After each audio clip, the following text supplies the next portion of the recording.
J'ai tout loupé aujourd'hui. Il y a des gens comme ça. Ah, oui, parce que souvent, je vous montre des séquences qui ont marché.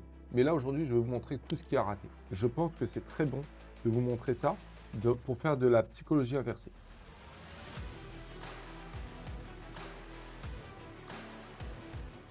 Il ne faut pas en oublier les leçons.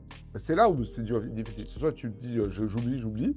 Mais alors là, dans ce cas, tu oublies tout et tu avances, tu refais les mêmes erreurs. Ou alors, tu n'oublies pas. Mais alors, malheureusement, ne pas oublier, tu te retrouves à tout garder. C'est-à-dire le bon, le mauvais, le lard et le cochon. Et c'est pas bon. Donc là, on avait bien M15, M5. Il nous suffisait de trouver cette énergie. Si ça, c'est M30, ça monte là. Si ça, c'est M8, alors on a un problème. Alors, on réfléchit. Déjà, c'est quoi ce truc? M15, M8, ça veut dire M8, M8. Ça veut dire une force de H2. Est-ce qu'il y a un OB dessous? Il n'y a pas d'OB dessous. Regardez en H1. C'est un swing de 3 cm, de 3 ATR, accélération. On a tape dans l'order block d'origine, c'est-à-dire dans le 25% de retracement de la bougie institutionnelle. Ça y est, il n'y a plus rien en bas. Je peux l'enlever. Il n'y a rien. OK. Maintenant que je sais ça, je me dis, tiens, c'est intéressant. J'ai une force de H2 qui est protégée. Donc, il ne va pas perdre de force. Mais swing mou. Donc, force de M30. Voilà ce que je me dis. Donc, je me dis, tiens, force de M30, magnifique, je la mets. Et là, on va là-haut. Mon Dieu, il ne fallait pas faire. C'est quoi ce truc? On l'a regardé avec les équipes, avec la forge. On a regardé ce truc en veux-tu, en voilà, au point de s'en dégoûter de la regarder tellement on l'a regardé. Et on voit qu'il n'y a rien. Tu vois là, le marché part très fort à la baisse et ne produit rien. Rien qui donne envie de considérer que ça puisse être un OB. Donc, on se pose la question, s'il n'y a rien là, c'est que le marché, il a envie d'aller plus haut, tout simplement. Mais le piège était là. Le premier piège, c'était qu'en regardant bien cette séquence de H2, il fallait déjà voir qu'il n'y avait pas d'OB ici. Alors, vous allez pouvoir m'expliquer pourquoi il n'y avait pas d'OB ici, pourquoi il n'y a pas d'OB là. Pourquoi il n'y a pas de F, pourquoi il y a une FVG mais ce n'est pas une OB. Allez, celui qui sait répondre à cette question, je l'invite dans la forge, si vous n'y êtes pas déjà. Ce soir, je vais lâcher des cadeaux, hein. Ça suffit. Ah les gars, vous m'entendez ou quoi? Pas d'acheteur dans ce bloc vendeur, dont pas swap. Et pourquoi il n'y a pas d'acheteur? Alors, je réfléchis. Oui, on t'écoute. En fait, vous n'allez pas trouver la réponse. Donc, je m'excuse de vous donner de vous poser des questions pour lesquelles vous n'aurez pas les réponses. En tout cas, pour ceux qui ne sont pas de la forge. Je ne félicite pas ceux qui sont dans la forge parce qu'ils m'entendent déjà en parler depuis un moment et devraient en connaître la réponse. Ici, on a une FVG. Oui, on n'a pas de corps suffisant pour constituer un OB au-dessus de cette FVG. Si le corps est trop gros, c'est-à-dire qu'il fait plus de 0,65 ATR, le corps, alors on va considérer que l'ordre en bloc d'origine, c'est la FVG. Si le corps est trop petit, et là, on ne peut même pas prendre ce corps-là, parce que regardez, la mèche, elle couvre le corps. Donc ça veut dire que si ce n'est pas celui-là, ce serait celui-là. Mais si ce n'est pas ces deux-là, alors il n'y a rien. Et ça, ce corps-là, il est couvert par cette mèche. Donc en fait, tout est dans la mèche. Mais dans la mèche, il n'y a pas de corps. Donc, il n'y a pas de FVG. Il n'y a pas de FVG. Et il était là le problème. J'ai dit qu'il y avait une FVG là, alors qu'il n'y avait rien. Voilà. Donc ça veut dire quoi? Ça veut dire que déjà, quand tu regardes ce swing de M5, tu vois quoi? Tu vois une force de M30 qui est protégée. Il n'y a pas wesh. Exactement. Il n'y a pas wesh. M5 qui casse, c'est une force de M30. Et donc, ça veut dire que logiquement, ici, tu aurais dû avoir une force de M30. Sauf que, et c'est là où c'est putain de difficile des fois. Il n'y a pas d'OB. Il n'y a pas d'OB. Regardez-moi, ce grand machin-là. C'est une bougie institutionnelle.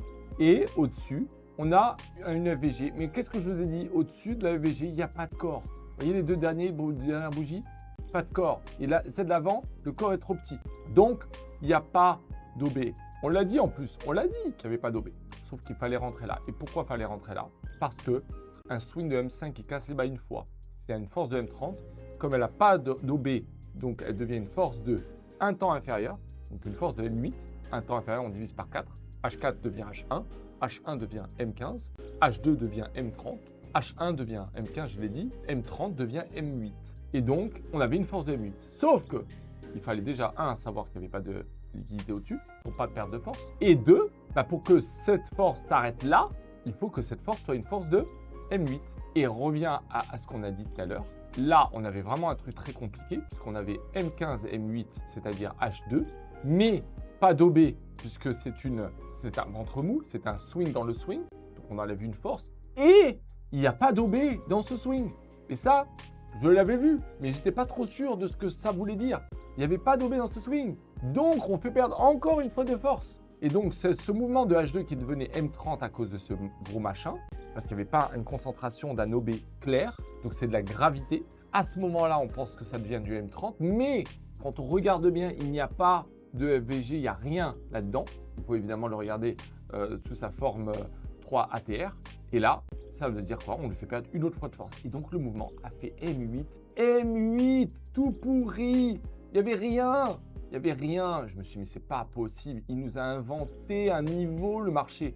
Un niveau que seule une liquidité pouvait nous montrer. Et la liquidité, elle était là. Vous y croyez, vous? J'y crois toujours pas. Saloperie de niveau. Regardez-moi ça. On va aller chercher directement. Ah, mais j'ai jamais été aussi en pétard par le marché que ce soir. Il m'a foutu en run. Regardez-moi ça. Et il était là, le niveau. Voilà, regardez, pam, un niveau de rien. Un niveau de rien qui t'emmène le marché tout en bas, dans les abysses. C'est un truc de ouf. C'est un truc de ouf. Et bien, le marché, il fait de plus en plus des choses comme ça. Donc, d'un point de vue force, ça devient vraiment compliqué de repérer des niveaux valides, solides, parce que le marché ne partira jamais sur des grandes séquences depuis des niveaux valides, solides. Jamais. Il t'inventera des niveaux absolument invisibles sous des gros swings, histoire que tu ne puisses jamais le voir, que quand tu te imagines que c'est dans le gros swing qu'il faut être, en réalité, il te sweep, il te prend tes stops, et une fois que tu as vu la séquence partir, tu te dis « Ah ouais, une fois trop tard, ah oui, fallait la trouver celle-là. » Ben oui, le marché n'est capable que de ça. C'est pour ça qu'on a créé ce système, pour que vous ayez les liquidités. Et même avec les liquidités, je me suis fait avoir. Je suis rentré là. Après m'être fait avoir ici et là, je suis rentré là. Tout était bon. Le marché part. Regardez, on est bon. On voit là, limite, on commence à glousser. Et là, on ne glousse plus. Là, le marché commence à nous faire ça et j'aime pas. Et je la coupe. Regardez la mèche là. Je la réentre. Je la recoupe en paire. Et là, tout ce que je dis là, c'est ce que vous allez faire. Donc, j'essaie de vous dire ce qu'il ne faut pas faire. Et ensuite, je vous donne la clé de comment il faut le faire mieux. Si tant est que je puisse vous donner ces clés. Mais déjà, se dire que quand on arrive sur des niveaux, on rentre là, on se met BE. Parce que si c'est le bon niveau, il part. Si ce n'est pas le bon niveau, il va faire un cassage de structure là pour ensuite faire un inducement. Et c'est qu'une fois que tu as vécu l'inducement que tu peux te réautoriser à rentrer, mais que si ça te valide un vrai départ. Pas une sorte de merdouille, un vrai truc. Et là, c'est parti comme ça. À ce moment-là, peut-être fallait avoir fallait être couillu, il fallait pouvoir tenter l'aventure de repartir en champ. Encore fallait-il savoir et être sûr de ton coup. Repartir d'un niveau où il n'y avait pas d'OB, alors que potentiellement, je voyais un OB au-dessus qui n'en était pas un. Bref, tout ce qu'il ne fallait pas faire, je l'ai fait aujourd'hui. Le marché qui descend. Et il a donné des niveaux d'entrée. À ce moment-là, on n'y croyait pas. On n'a rien voulu entrer parce que dans ma tête, je me suis dit, ce truc doit monter. Il va venir taper ici un OB, ici là. Vous voyez, en montant. Il a créé, regardez la base là qu'il a créée. Je me suis dit, bon, il va monter, il va faire M30, M2, M8. Il va monter pour aller chercher ça. Que nenni! Pam, pam, pam, pam! Allez, prends tout ça dans la figure. Une fois qu'on était là, maintenant on essaie de s'appliquer pour réentrer. Allez, c'est pas gagné. On le fait en replay. Là, on est là. Est-ce que vous avez compris? J'ai tout loupé aujourd'hui. Il y a des gens comme ça. Ah, oui, parce que souvent, je vous montre des séquences qui ont marché. Mais là, aujourd'hui, je vais vous montrer tout ce qui a raté. Je pense que c'est très bon de vous montrer ça pour faire de la psychologie inversée et de vous expliquer qu'il y avait des choses que vous ne pouvez pas, qui sont en dehors de votre, on va dire pas de champ de compétences, mais qui sont en dehors de vos capacités. C'est-à-dire se faire BE avant de voir le marché repartir à la baisse, c'est quelque chose qui va se produire parce qu'il y a le risque de l'inducement ou du sweep. Et ça, vous le savez.